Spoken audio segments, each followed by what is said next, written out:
Hoy cumplo 30 años y la pregunta que me hago es, ¿debería celebrar o deprimirme?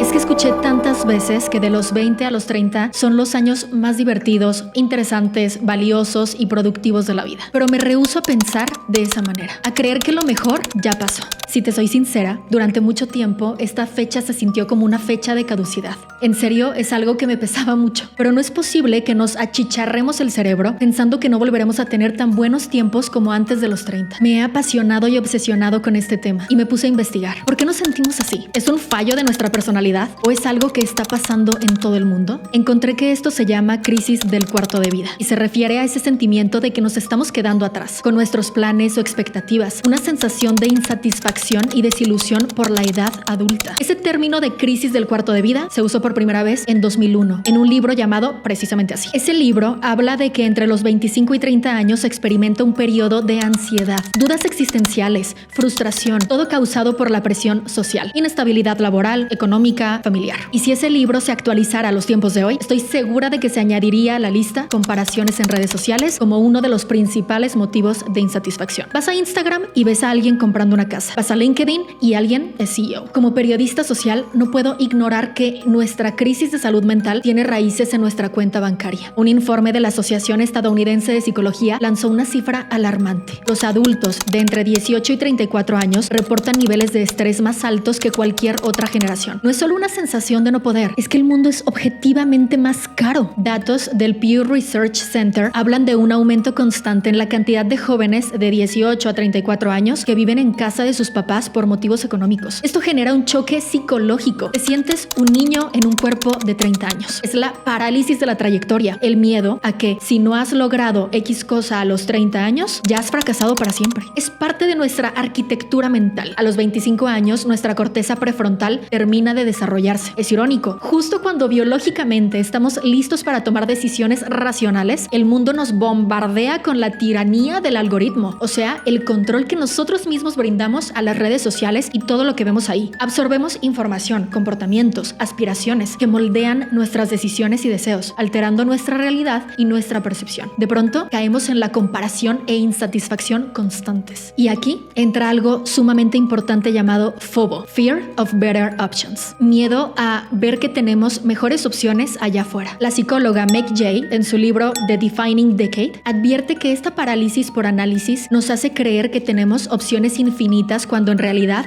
no elegir nada es la peor elección de todas. ¿Y si mejor renuncio a mi trabajo? Porque allá afuera puede haber una mejor opción para mí. ¿Y qué tal si allá afuera hay un mejor novio para mí? Muchos de nosotros crecimos con el peso de ser especiales. Cuando llegamos a los 30 años y nos damos cuenta de que somos ordinarios, sin ofender a nadie, ahí surge una depresión por el agotamiento del potencial. Nos duele aceptar que no somos el próximo Mark Zuckerberg. Y ese duelo por la vida que no tuvimos es lo que nos amarga el cumpleaños número 30. Ya hasta se apagaron las velitas. Ve lo que le está pasando a mi vela. Que mis velas, ve lo que les pasó. No. Ni modo. Sigamos así. Está bien así.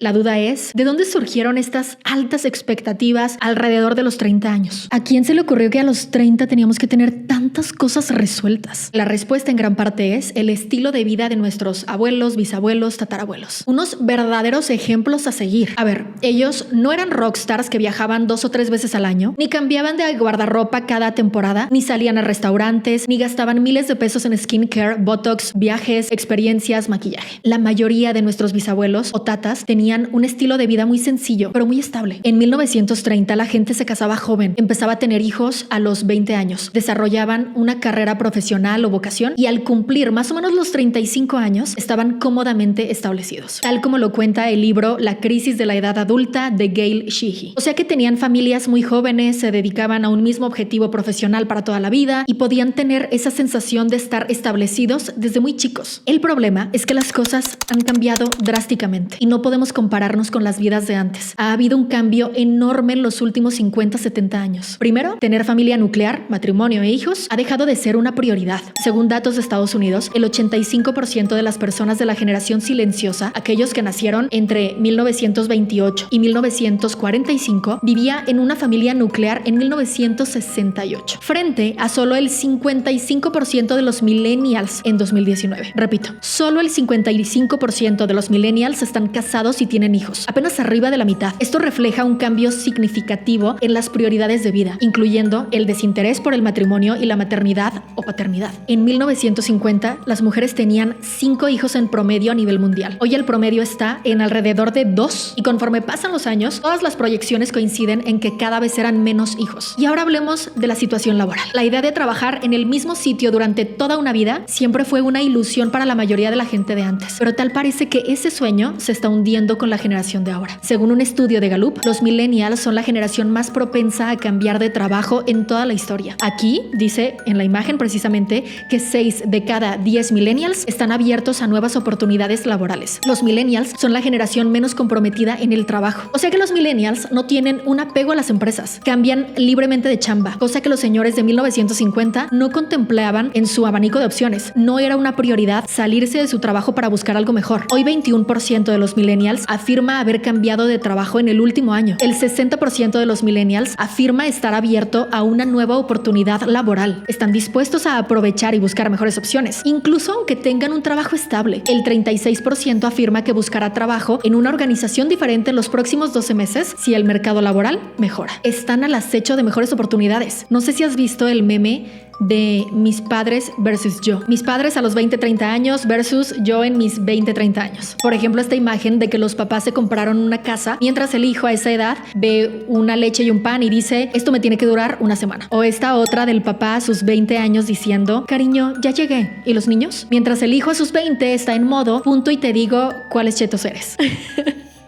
Particularmente este me dio mucha risa. Miren, papás, no es que seamos inmaduros, es solo que traemos otras prioridades existenciales. Antes uno se preguntaba, ¿en qué colonia compramos la casa? Y hoy se preguntan, ¿esta leche es un lujo o una necesidad básica? Ya en serio, la economía actual es complicada. Cuando la gente de antes tenía 20 o 30 años, estaban tomando decisiones de adultos como comprar propiedades, tener hijos, invertir en un plan de jubilación, mientras que el joven de 20 promedio de hoy está pensando en tener un gato, tener una planta, viajar de mochilero o cambiar de trabajo. En Estados Unidos, el millennial promedio en 2016 ganaba aproximadamente un 20% menos que los baby boomers en la misma etapa de su vida. Muchos jóvenes de menos de 35 años hoy viven al día, apertujados entre fuertes tasas de inflación, bajos sueldos y precios de vivienda desorbitados. Algo que me voló la cabeza es saber que la edad promedio para comprar una casa en México pasó de 29 a 39 años en los últimos 30 años, según un reporte del Economista. Esto se debe a factores como bajos ingresos, altos costos de construcción de casas y muchos otros motivos más. El precio promedio nacional de una casa en México es de 1.8 millones de pesos. Incluso en estados históricamente accesibles, baratos como Durango, el precio promedio ya superó el millón de pesos, lo que cierra la última puerta a muchas personas que ganan el salario mínimo en México, que hoy es de 9,500 pesos al mes. Con el salario mínimo apenas se alcanzan a cubrir gastos básicos del día a día. Es difícil conseguir reunir el enganche de una casa, que sería de mínimo unos 200,000 pesos. Más del 40% de los hogares jóvenes en México viven en condición de renta. Es una realidad que el valor del dinero cambia con el tiempo. Lo que se podía comprar con $1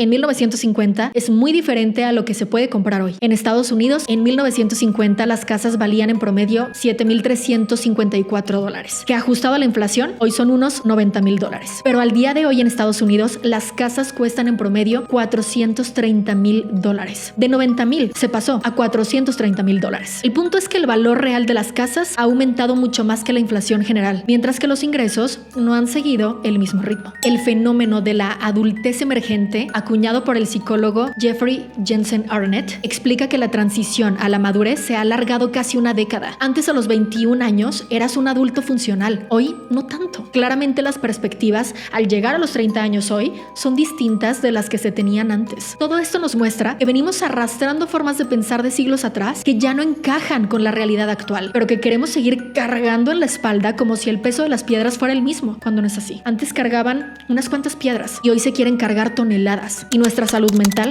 se está viendo afectada. Nuestra autoimagen ya no es tan simple de definir. Está fragmentada por expectativas, comparaciones y ruido externo. En medio de todo este caos social, hice un descubrimiento muy personal. Hoy a mí, Mariana, me encanta mi soledad. Cuando tenía 22 años, un sábado por la noche era sinónimo de fracaso social. Pero hoy es un lujo. He aprendido a valorar la compañía de personas con las que no tienes que remar. Quien quiere estar cerca de mí, ser mi amiga, adelante. Pero quien no, bye bye. A los 30, el filtro de amistades se vuelve más fino. Detectas las intenciones sospechosas a kilómetros y ya no quieres ser la niña que busca aprobación, sino que ahora buscas sinceridad. Y al leer sobre el tema descubrí que hay una explicación psicológica de esto. La soledad a los 30 tiene una función evolutiva. La psicoterapeuta Satya Biok dice que a los 30 necesitamos alejarnos del ruido de nuestros padres y de la sociedad para escuchar nuestra propia voz. Hoy sé que el hecho de que disfrute cantar a todo pulmón en mi carro sola o cuidar de mi perro a solas no es un síntoma de aislamiento negativo, sino que es autonomía emocional. Qué bien se siente decirlo. Así empecé a enamorarme de los 30 años, al darme cuenta de que hoy tengo más independencia emocional. Hoy puedo estar sola por 48 horas seguidas y no habrá un taladro molestándome con malos pensamientos. Esa misma autora, Satya Biok, divide a quienes atraviesan esta crisis en dos grupos. El primer grupo es de personas con estabilidad, o sea, son los que han marcado todas las casillas, porque tienen trabajo estable, pareja estable, pero aún así, en estos momentos sienten un vacío de que el éxito no les llena. Y el otro grupo son los del significado. Ellos son los creativos, los que buscan pasión, pero no tienen estabilidad porque les cuesta mucho pagar la renta o mantener una rutina. Sienten que el mundo real es demasiado discordante con su ser. Se sienten desamparados ante la realidad, se niegan a aceptarla y suelen desear que algo externo les salve de su malestar, que les ayude. Todo esto que menciono es de Satya Biok. Esto me llevó a entender que la crisis de los 30 es en realidad como un puente. Los estables deben de aprender a buscar pasión. Los de significado, buscar estructura. Madurar es entender que puedes ser una profesionista brillante y al mismo tiempo una mujer que sube montañas y se permite estar agotada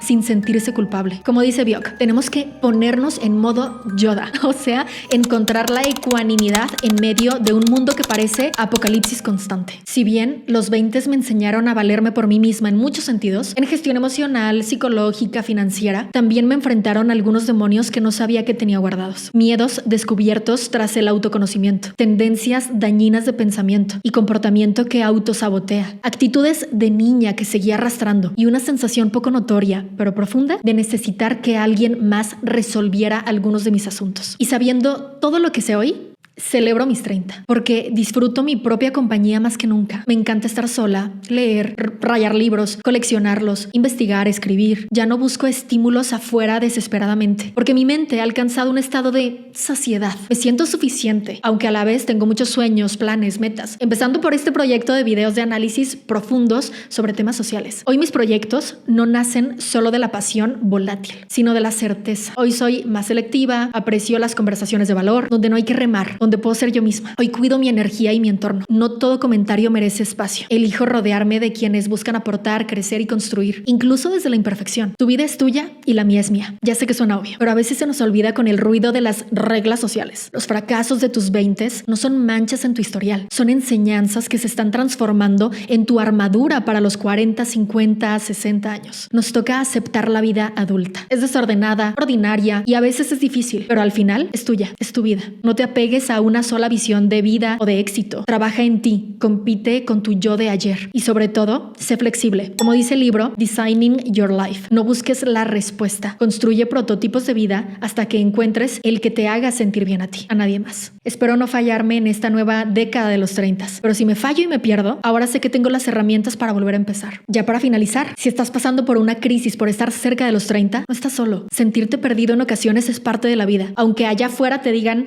que tienes que tener todo resuelto. La vida siempre está en constante cambio y lo mejor es adaptarnos y ponerle una buena cara. No intento dar lecciones ni verdades absolutas. Esto es una reflexión construida desde mi lectura, mi análisis, mi experiencia, que me pareció importante compartir. Cuéntame en los comentarios qué es lo que más te asusta de esta etapa, qué es lo que más has aprendido. Me encantaría abrir conversación sobre este tema. Muchas gracias. Nos vemos pronto en otro video. Bye bye.